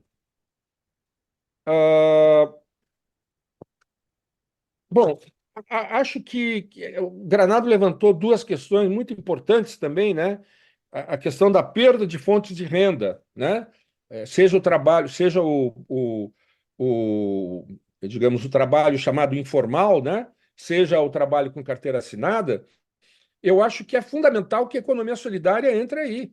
A economia solidária é a única coisa preparada para gerar trabalho e renda, né? Então, não vou responder, evidentemente, a tua pergunta, porque eu mesmo não sei a resposta, mas eu acho que a economia solidária é um elemento importante para formular uma resposta à tua pergunta. E a outra questão que você levantou é o tema da governabilidade, né? E eu estou convencido de que a única maneira de assegurar a governabilidade para esse governo é através da economia solidária.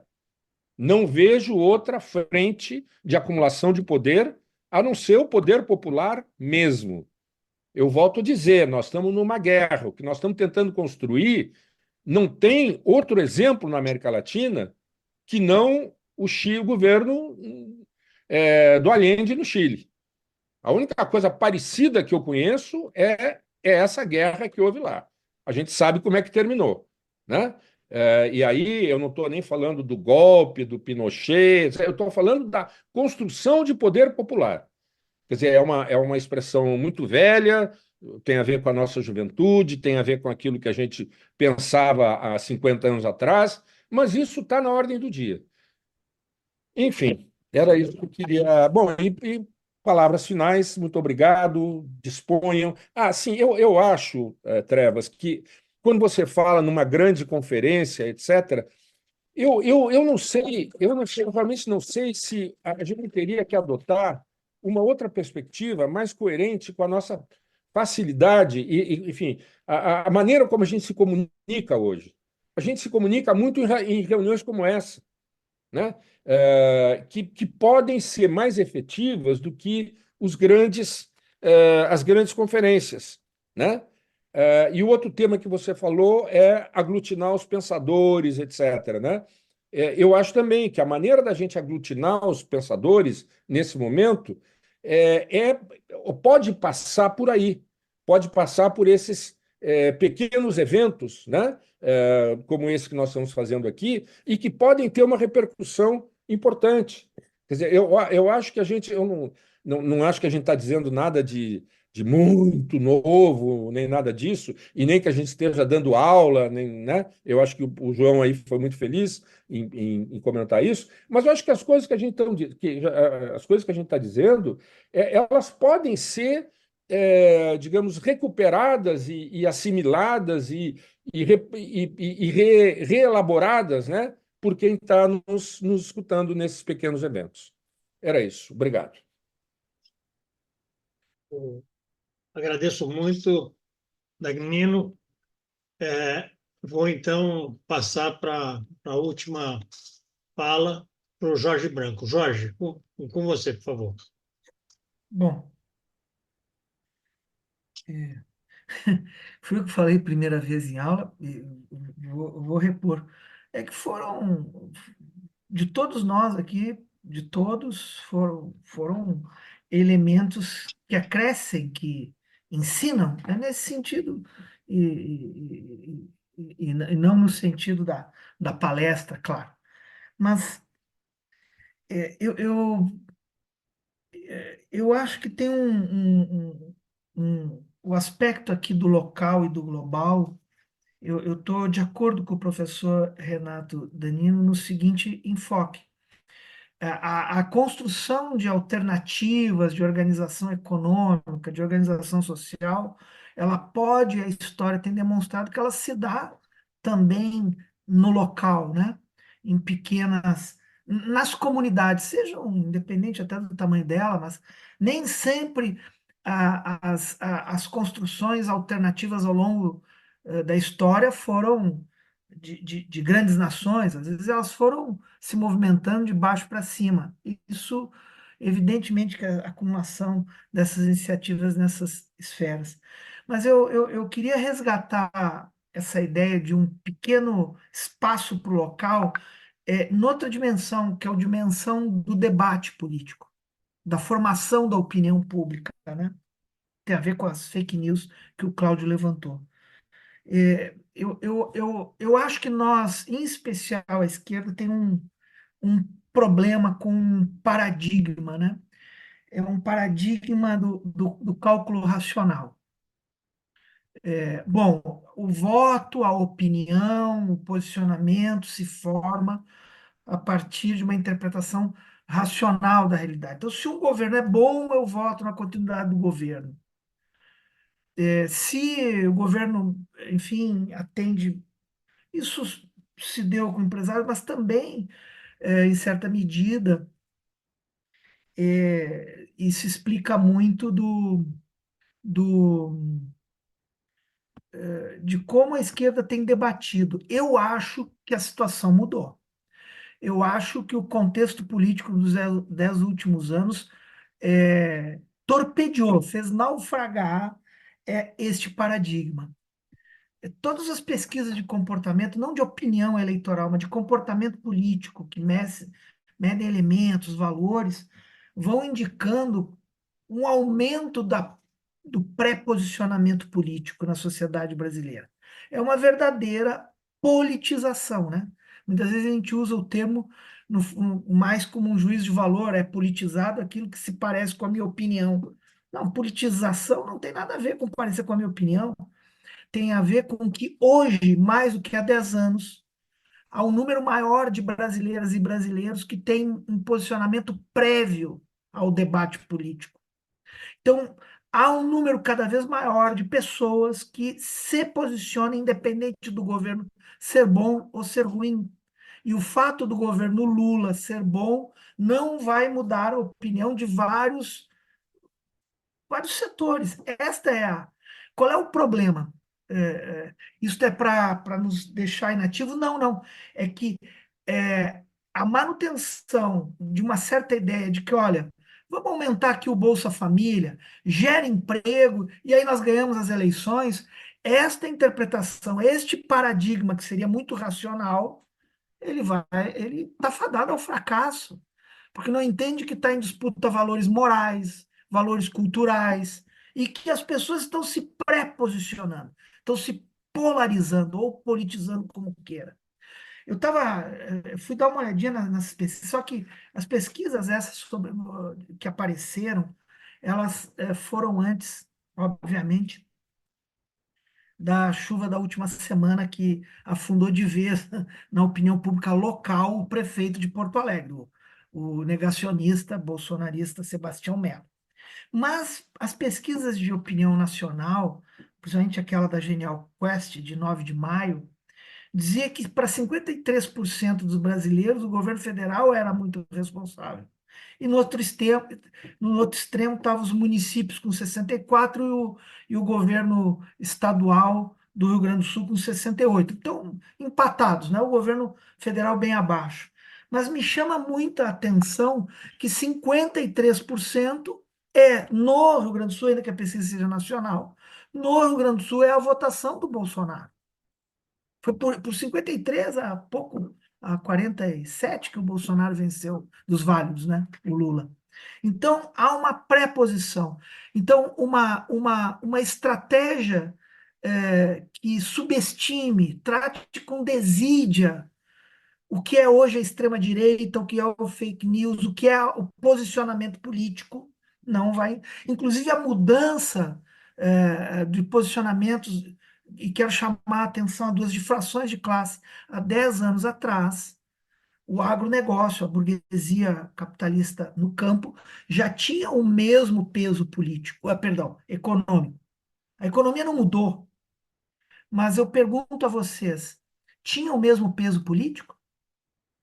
Os shows sertanejos lotavam estádio em São Paulo, Rio de Janeiro ou Porto Alegre? Não lotavam. Então, houve uma ascensão política de uma nova classe social que determina também disputas políticas. Há uma cultura, há uma moda, há uma forma de se vestir, há um tipo de música que cresceu financiado com dinheiro, com luta política. E outro fenômeno que aí se embate muito no Rio Grande do Sul e explica muito dos resultados políticos e eleitorais. Nos anos 90, grande parte da esquerda, do apoio ao campo democrático no Rio Grande do Sul, estava sentado na pequena propriedade agrária, na agricultura familiar. Essa fração de classe ela mudou de voto, ela mudou de opinião. Então, se nós acharmos que um bom governo, boas medidas econômicas, geração de emprego, etc., mudam o voto como mudavam em 2006 ou 2010, plena crise do mensalão, este é um erro que vai nos levar a uma derrota brutal. Então, nesse aspecto, eu estou muito de acordo com vocês, que é com o pessimismo. A gente não precisa nem optar pelo pessimismo nem pelo otimismo, podemos ficar com os dois ao mesmo tempo. Sem esse tipo de processamento político, né? A fábula do centro, a fábula de relações institucionais, ela não dura. Né? Não são as instituições que derrotaram. A extrema-direita e o bolsonarismo em 22, eu não tenho essa opinião. Eu acho que foi a polarização política, mas condensada naquela última reta final.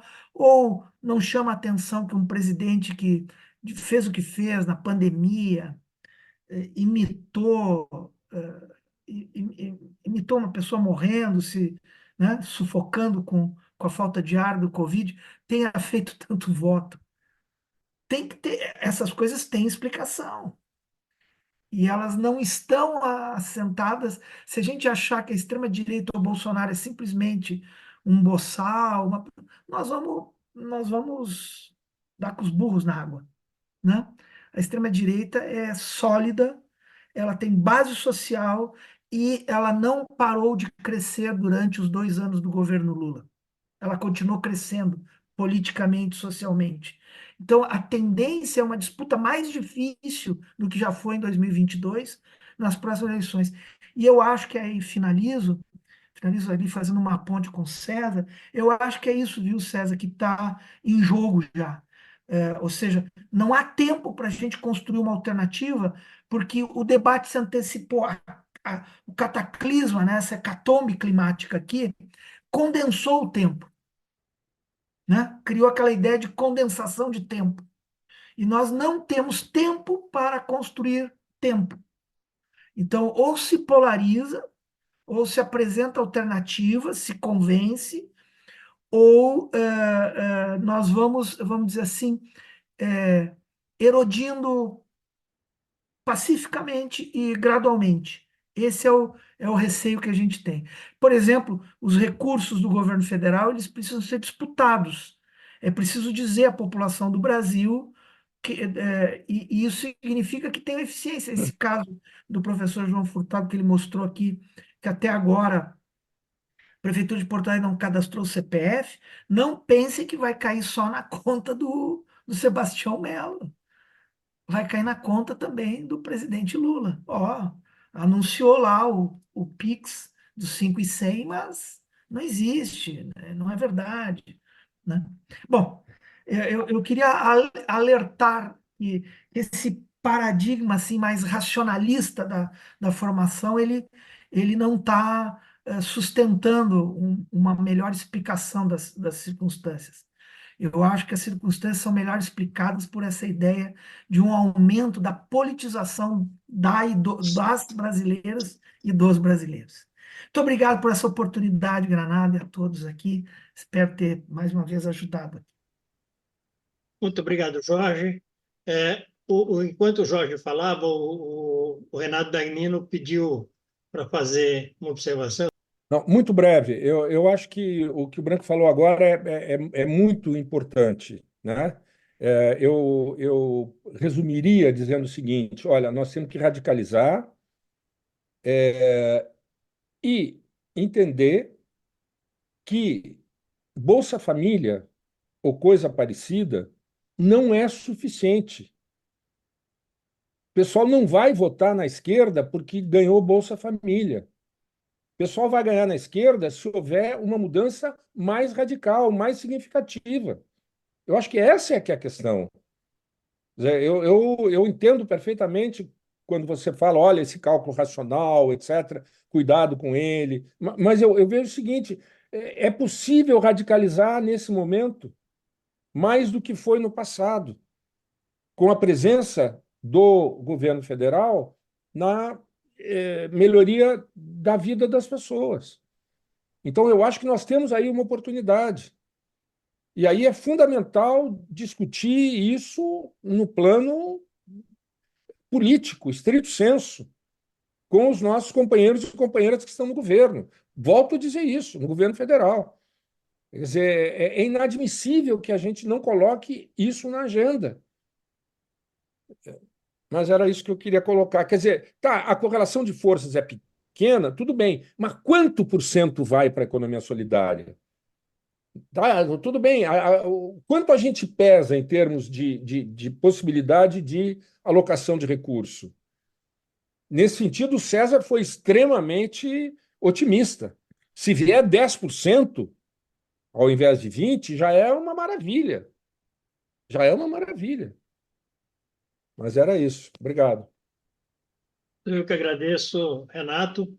Quero agradecer muito, muito mesmo ao João Furtado, ao Jorge Branco e ao Renato Dagnino, já deixando um convite para a próxima segunda-feira a gente retomar as nossas discussões aqui no Diálogo Zamsul. Muito boa noite a todos e a todas.